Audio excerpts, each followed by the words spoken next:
Muito boa noite, meus irmãos, caras irmãs, sejam todos muito bem-vindos em nome do Senhor Jesus. Que alegria podermos nos encontrar mais uma vez no meio da semana para pensarmos, refletirmos acerca da palavra do Senhor e sua benigna vontade. Meus irmãos, caminhando já há cerca de um mês dentro da perspectiva do nosso estudo uns aos outros, hoje nós vamos pensar um pouquinho à medida do coração de Jesus.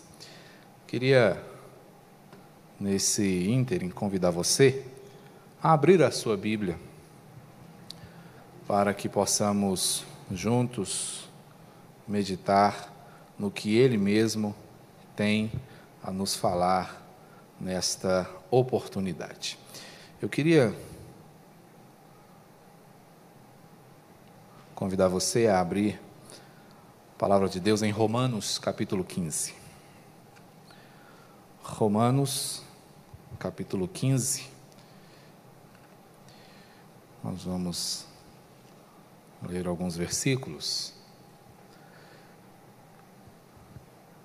Eu queria chamar a sua atenção para o tema desse estudo de hoje. Diz assim o texto, Romanos 15, do versículo 1 ao verso 5. Ora, nós que somos fortes, devemos suportar as debilidades dos fracos e não agradarmos a nós mesmos. Portanto, cada um de nós agrade ao próximo no que é bom para a edificação.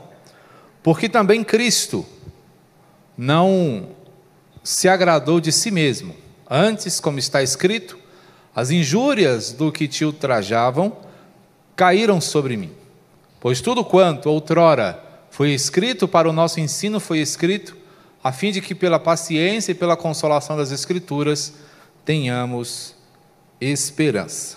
Ora, o Deus da paciência e da consolação vos conceda o mesmo sentir de uns para com os outros, segundo Cristo Jesus. Você já deve ter ouvido falar no termo empatia. Tem sido um termo bastante utilizado em nossos dias.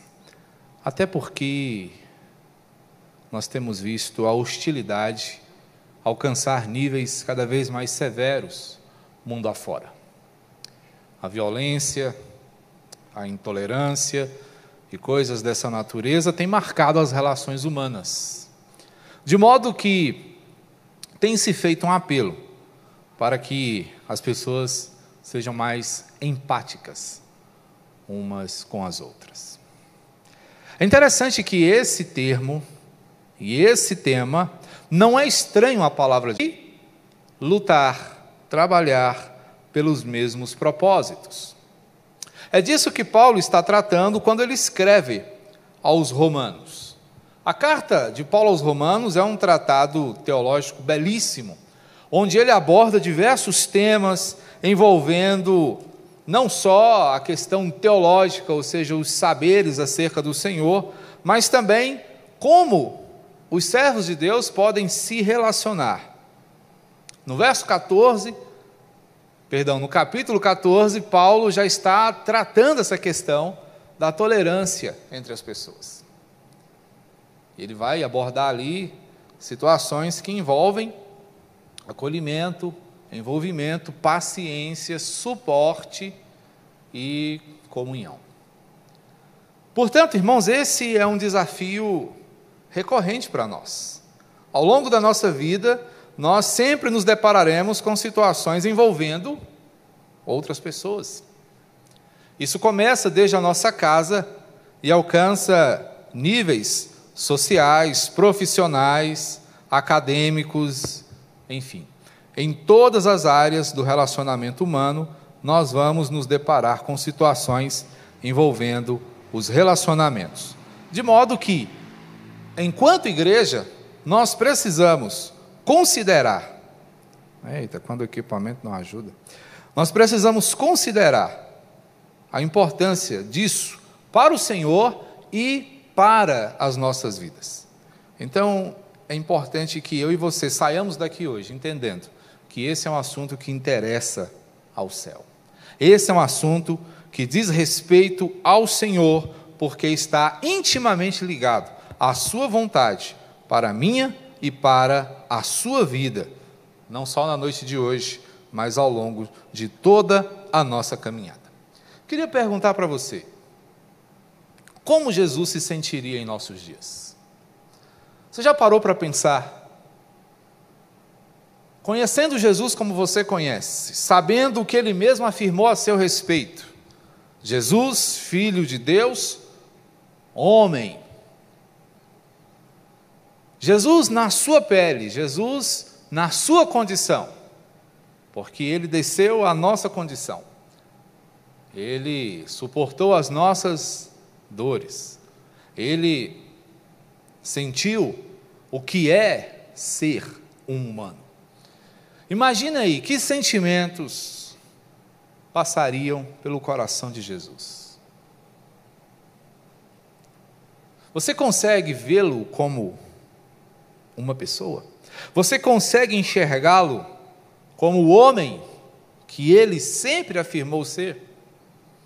Essa é uma questão deveras importante, porque pelo conhecimento que nós temos acerca do Senhor, nós sabemos da sua compaixão, nós sabemos da sua misericórdia e também conhecemos muito acerca do seu amor.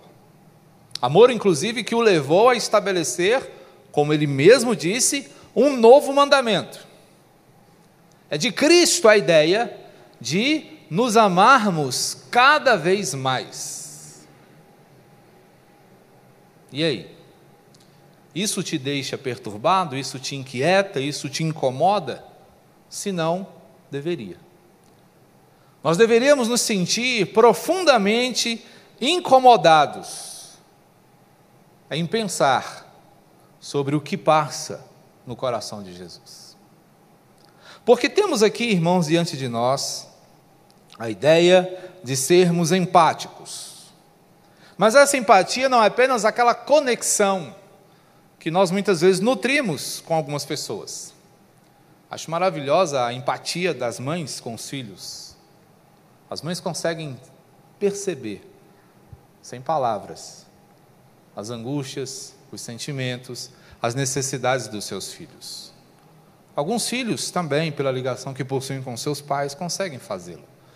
Irmãos consanguíneos também chegam a esse ponto. Mas Paulo aqui não está falando a famílias, ele está falando à igreja.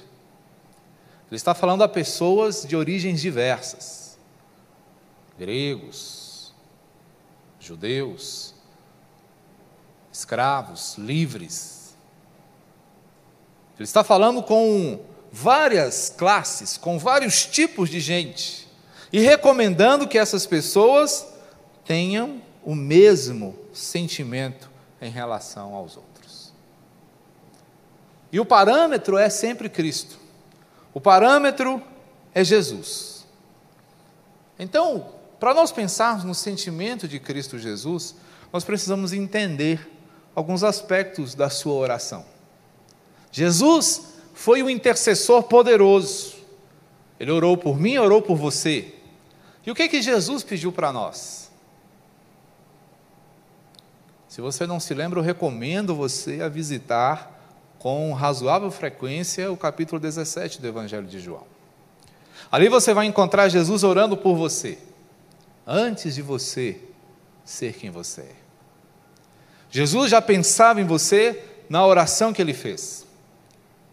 E em determinado ponto, verso 11 dessa oração, ele diz: eu já não estou no mundo, mas eles continuam no mundo, ao passo que eu vou para junto de ti. Pai Santo, guarda-os em teu nome, que me deste, para que eles sejam um, assim como nós. O desejo de Jesus para nós, meus irmãos, é que nós vivêssemos em unidade, tal qual ele vivia e vive com o Pai. O que mais me maravilha em Jesus é que ele traz o céu e nos dá de presente.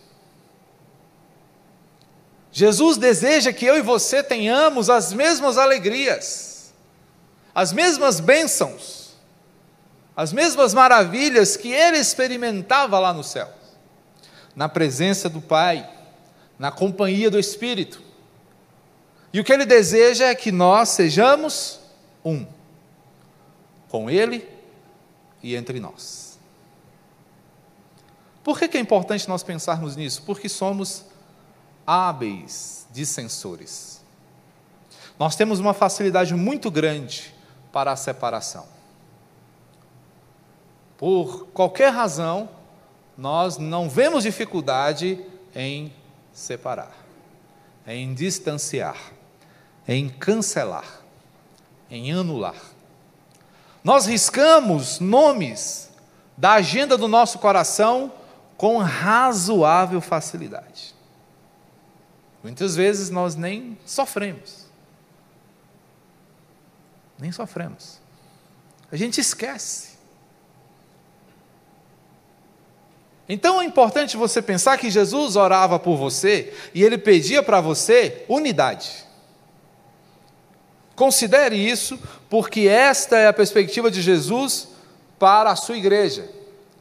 Há propósitos na oração de Jesus quando Ele intercede junto ao Pai pela sua igreja. Paulo reconhece essa perspectiva de Jesus quando escreve aos Coríntios, na segunda carta, e ele vai dizer: aquele que não conheceu o pecado, Ele o fez pecado por nós, para que nele fôssemos feitos justiça de Deus. Por que pensar aqui na perspectiva de justiça? Porque injustos não se relacionam com o Senhor. Então Cristo se tornou maldito por nós, para que nós pudéssemos nos achegar a Deus. E achegados a Deus, nós pudéssemos entender a importância de estarmos próximos, de sermos um com o nosso irmão. Então é Jesus quem promove a restauração da nossa conexão com Deus. E isso ocorre por meio do perdão, da orientação que Ele nos dá, pela sua palavra, que vai também refletir nos nossos relacionamentos. Essa é a essência do cristianismo. O cristianismo é o único complexo de fé que aborda essa questão da intimidade com Deus e com as pessoas. Alguns dias atrás, uma curiosidade interessante chegou até mim. Muitos fazem uma relação de semelhança entre Deus e Alá, onde Alá seria o equivalente a Deus para os muçulmanos. Mas é completamente diferente. Porque o Alcorão, ele vai recomendar aos muçulmanos que eles se relacionem com Alá de modo estritamente formal. Portanto, não é permitido ao muçulmano chamar Alá de Pai. Referir-se a Ele com intimidade. Ao passo que a palavra, a Bíblia Sagrada, nos encoraja a chamá-lo de Abba. Nos encoraja a nos reconhecermos como filhos de Deus, amados de Deus. É Jesus quem traz para nós a perspectiva de amizade em relação a Deus. Vós sois meus amigos. João 15:15. Então é somente o cristianismo que vai ofertar a cada um de nós essa perspectiva de proximidade e nos encorajar a sermos também próximos uns dos outros, a sermos unidos na mesma esperança e nos mesmos projetos. Porque, irmãos, se pensarmos na perspectiva oposta, no desequilíbrio, na distância, a quem isso é interessante? Pense aí, a quem interessa vivermos divididos? Somente um ganha com isso, e é Satanás. Quando você aborrece-se do seu irmão, você está contribuindo para que Satanás marque um ponto. Todas as vezes que você resiste ao seu irmão, você está prejudicando o reino de Deus e fortalecendo o império das trevas. Sabe por quê? Porque a discórdia, ela silencia a igreja. Nós testemunharemos o quê? Se vivemos amargurados. O que nós vamos dizer? A discórdia anula a nossa esperança, porque Cristo vem para restabelecer todas as coisas. Mas se a discórdia existe, quebra-se o projeto, porque a discórdia afeta diretamente a comunhão, é um tiro no seu coração. Então, somente quem ganha com isso é aquele que tem o interesse de ver a igreja do Senhor esfacelada. E eu penso, meus irmãos, à luz de tudo que a Bíblia nos fala, especialmente no livro de Apocalipse, que nenhuma artimanha do inimigo é mais eficaz do que colocar dissensões em nosso meio. Durante um tempo ele achou que a perseguição seria um modo de calar a igreja. Pelo contrário, fez a igreja explodir no mundo. Então, o diabo já entendeu que matar cristão não é vantajoso. Estamos aí às portas de comemorar mais um ano da Reforma Protestante. Muitos foram queimados, perseguidos, porque entenderam que a palavra do Senhor nos recomenda a unidade. Mas isso não calou a igreja. Agora, sabe o que cala a igreja? É quando eu resisto ao meu irmão. O que cala a igreja é quando eu não o reconheço como filho de Deus, assim como eu. Então é o que nos arrasa. Então o desequilíbrio ele só quem tem interesse por ele é o inferno. Porque, irmãos, nós somos chamados para sermos missionários da harmonia. É a nossa missão. Percebam que antes de Cristo, a predominância era a separação. Separados de Deus, separados uns dos outros. Começou assim lá no Éden. Quando o pecado se estabelece na vida da raça humana, o que acontece? Separação. O primeiro casal começa a brigar. A mulher, o homem, eles se separam. Eles se tornam antagônicos. O projeto que foi idealizado para ser idôneo, passa a ser estranho. Então pare para pensar nisso. Todas as vezes que damos razão ou lugar ao pecado, nós nos separamos, mas fomos chamados para a harmonia. E a harmonia é algo maravilhoso. É cada nota no seu lugar, o que compõe a beleza do som, a beleza da canção. Nós somos chamados para ser essa canção suave que adentra os ouvidos de Deus.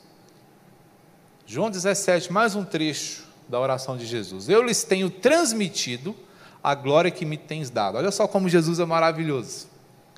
Ele recebe e passa. Jesus não retém a bênção. Jesus não retém a glória. Eu lhes tenho transmitido a glória que me tens dado, para que sejam um. Tem um objetivo. O Senhor não deseja que nós retenhamos a bênção, mas que ela seja aplicada, para que sejam um como nós o somos. Mais uma vez Jesus intercede, pedindo que nós experimentemos unidade. Eu neles e tu em mim, a fim de que sejam aperfeiçoados aonde? Na unidade. Então aqui nós podemos já inferir algo muito interessante. Você não será melhor fora do seu irmão.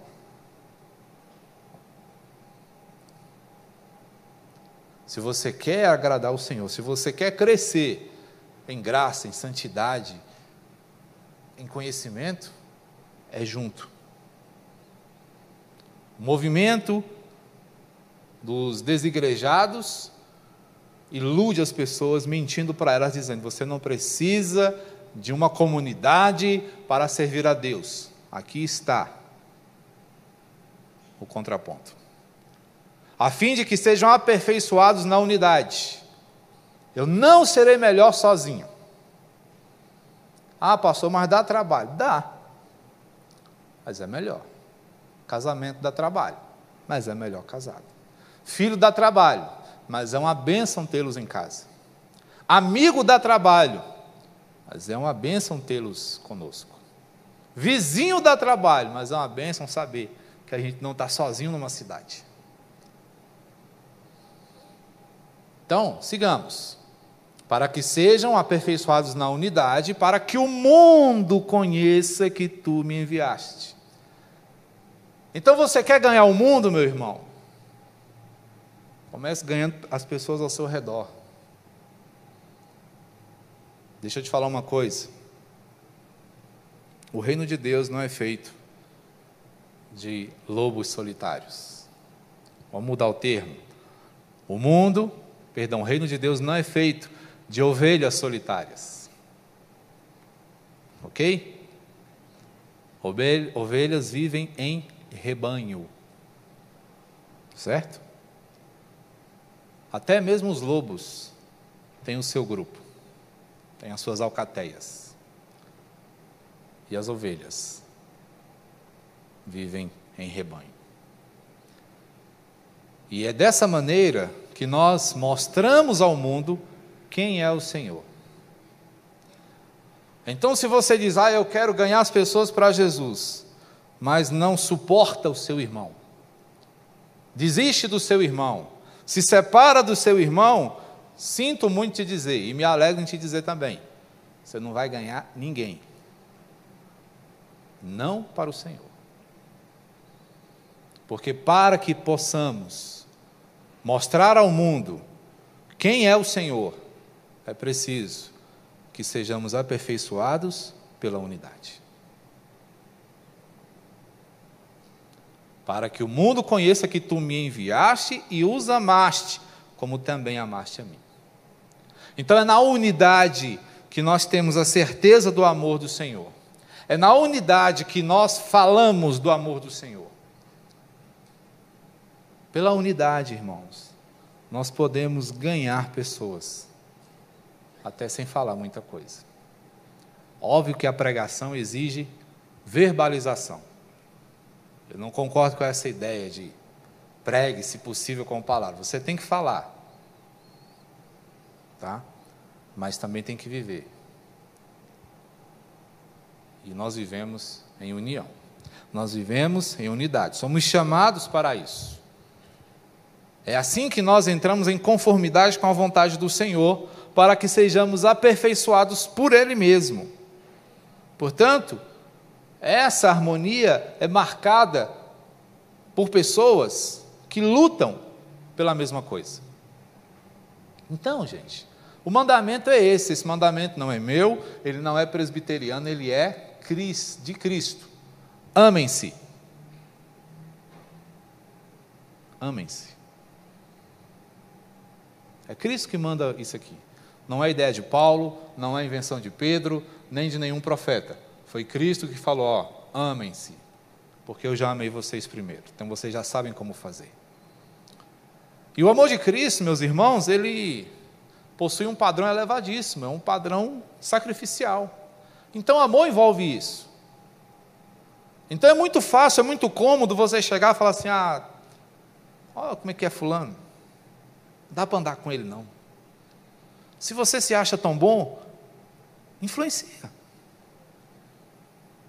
Se eu me acho melhor que alguém, eu tenho que ensinar alguma coisa então para ele.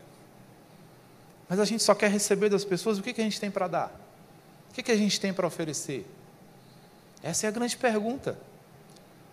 Porque relacionamento é isso, é troca. Eu dou, mas também recebo. Filantropia não é só. Filantropia é mútuo. Você ajuda, mas às vezes você está sendo mais ajudado do que você está dando. Né? Então a gente precisa entender isso. Porque o Evangelho ele nos desafia a esse ponto. Então o cristão ele se torna evidente assim. Novo mandamento vos dou, que vos ameis uns aos outros. Assim como eu vos amei, que também vos ameis uns aos outros. Jesus ele enfatiza. Parece que ele está, patinando, mas não, ele está entregando uma mensagem enfática. Nisto conhecerão todos, mais uma vez, gente. Nisto conhecerão todos que sois meus discípulos, se tiverdes amor uns aos outros. Sabe o que isso quer dizer? Que é um escândalo você dizer que é cristão se você tem reservas no seu coração em relação aos seus irmãos. É um escândalo. Eu sou servo de Cristo. E aí, como é que ela... tem umas pessoas lá que eu entro, sento, ouço minha mensagem, vou embora.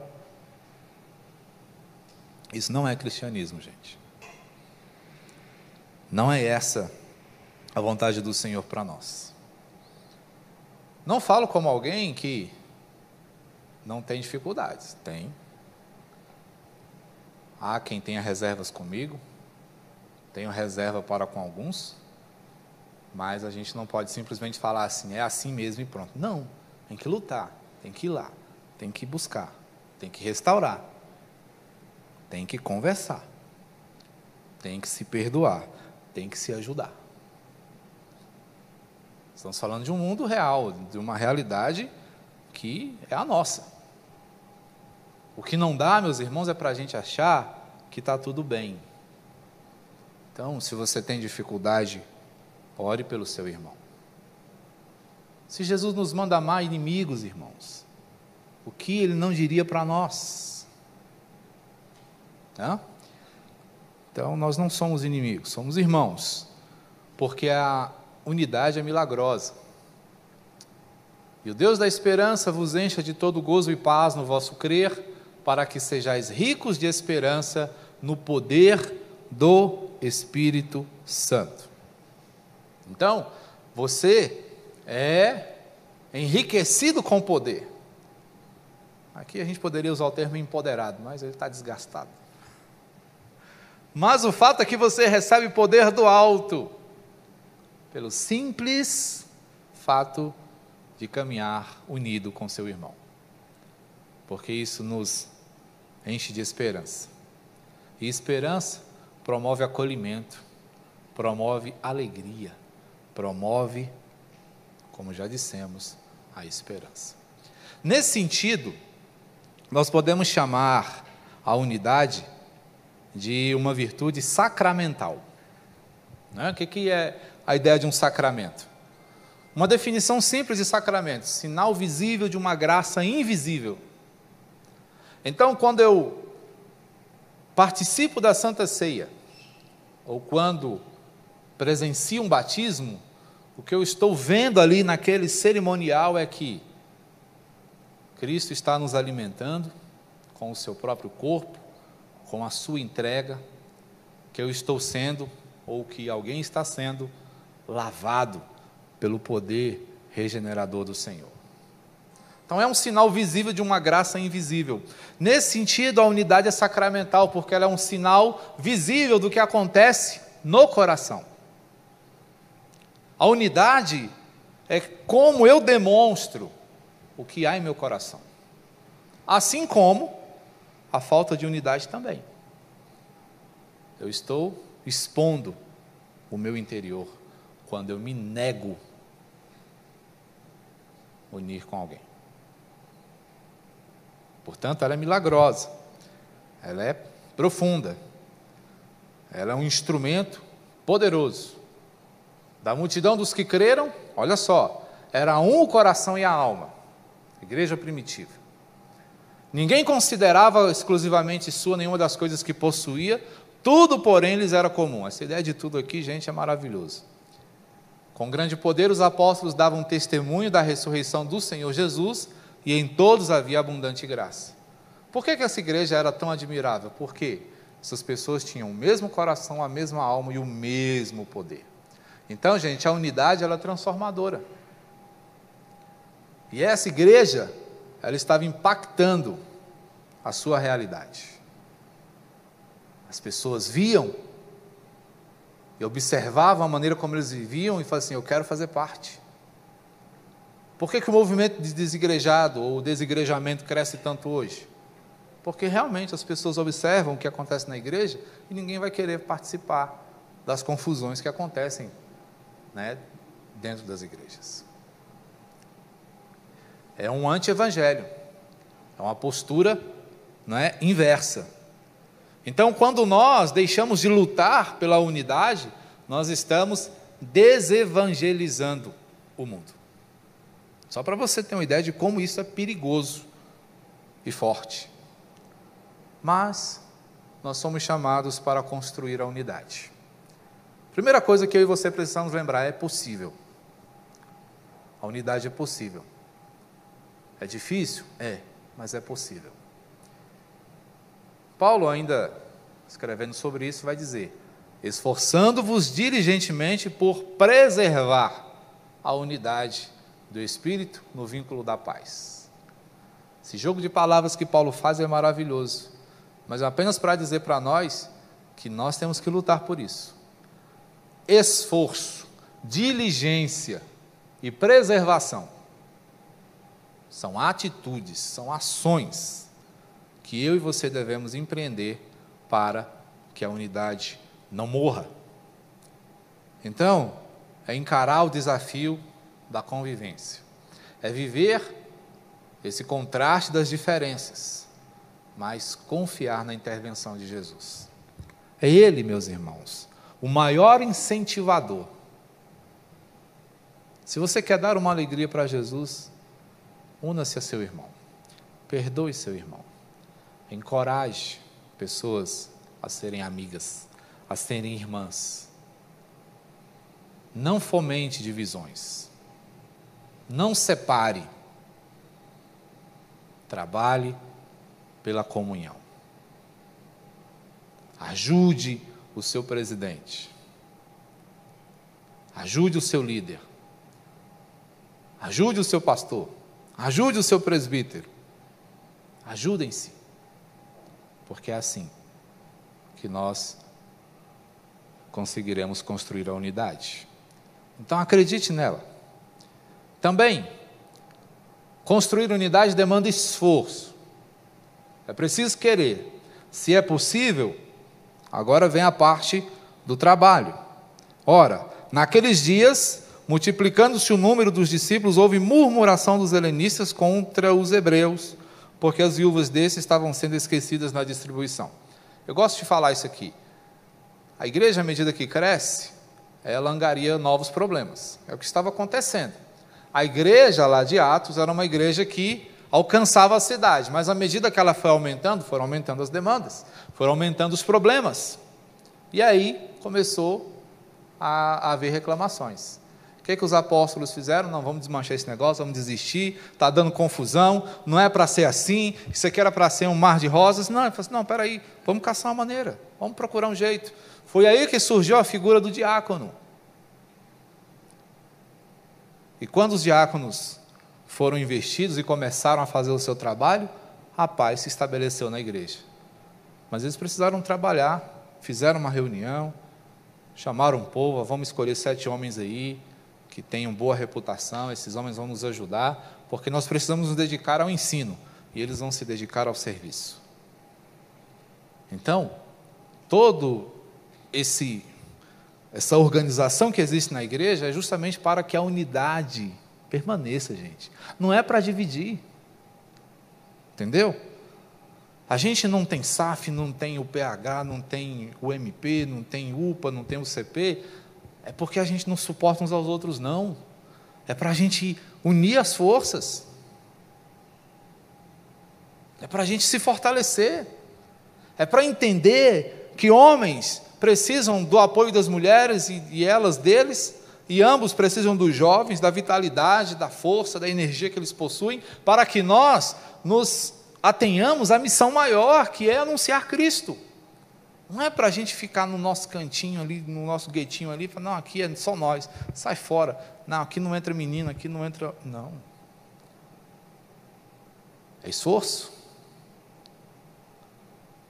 Então, quando os diáconos surgiram na igreja, eles estavam contribuindo, não era para alimentar pessoas, não.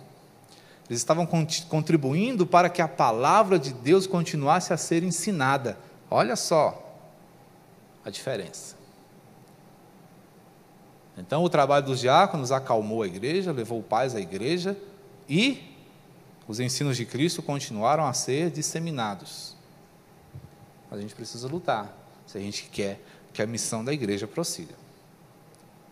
Então, as dificuldades vão surgir, mas a gente precisa encará-las com coragem, na dependência de Cristo, mas sempre resistindo ao inimigo, que tem, como já dissemos, todo o interesse em separar a igreja. Tá bom? Então vamos lutar pela unidade. E precisamos entender que a unidade é fruto da maturidade. Habite ricamente em vós a palavra de Cristo, instruí-vos e aconselhai-vos mutuamente. Olha só, é aqui onde a gente entende a importância da unidade, porque se o seu irmão carece de sabedoria, se você tem um pouco mais que ele, partilhe, chama ele, senta aqui, vamos conversar, eu acho que essa atitude não foi legal, vamos pensar, né? Com toda a sabedoria, louvando a Deus, com salmos, hinos e cânticos espirituais com gratidão em vosso coração. Então, gente, toda vez que irmãos se sentam para conversar, acontece um culto. Você parou para observar? Tem um culto aí. Salmos, hinos, cânticos espirituais, gratidão. Tudo que a gente faz num culto. Então, quando você se relaciona adequadamente com seu irmão, você está promovendo um culto aonde vocês estiverem. Aonde vocês se posicionarem. Porque isso é coisa de gente cheia do Espírito Santo. É gente que está crescendo em amor. É gente que vive praticando os ensinos de Jesus. E Jesus nos ensinou isso porque Jesus conversava com prostitutas, conversava com mulheres adúlteras, com homens incrédulos, com religiosos. Jesus não se furtava a conversar com nenhuma dessas pessoas, porque Jesus estava interessado em unir. Jesus estava interessado em agregar pessoas, não separar. Então, Jesus chega para uma samaritana e bate um papo bacana com ela. E ela fica admirada. Espera aí, você é judeu, sou samaritana, como é que é isso? Não é? Por quê? Maturidade. Quando a gente não é maduro, a gente olha para o outro e diz assim, não, está doido? Andar com essa pessoa? Negativo. Mas a maturidade entende. Não estou dizendo que você tem que frequentar lugares, não, estou falando do seu irmão, estou falando da igreja, estou falando da caminhada do povo de Deus, das reservas do nosso coração. A gente muitas vezes anula alguém porque acha que ele não contribui. Se ele não contribui com você, talvez você possa contribuir com ele. Então é crescer em unidade. Esse é o nosso desafio. Então eu queria deixar uma oração para você. Tem misericórdia de nós, Senhor. Muitas vezes não sabemos e não queremos viver em unidade. Desperta-nos para a compreensão de que esta é a Tua vontade para a Tua igreja. Que por meio desta atitude possamos impactar vidas e alargar o alcance do Teu reino, mesmo e apesar de nós.